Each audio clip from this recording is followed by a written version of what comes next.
Sudah masanya di masing-masing 19 kota, 19 kabupaten di Provinsi Sumbar untuk kita wujudkan Lembaga Bantuan Hukum Adat Jolimbago. Lembaga Bantuan Hukum Adat Jolimbago, ya,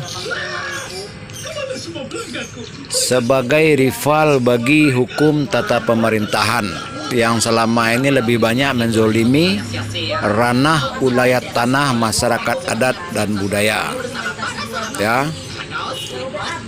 Jadi hamba akan mengganti semua legalitas hukum dalam menanggapi pengaduan terzolimi hak ulayat masyarakat adat dan budaya dengan menunggu proses legalitas dari Menkumham, Kesbangpol, Lembaga Bantuan Hukum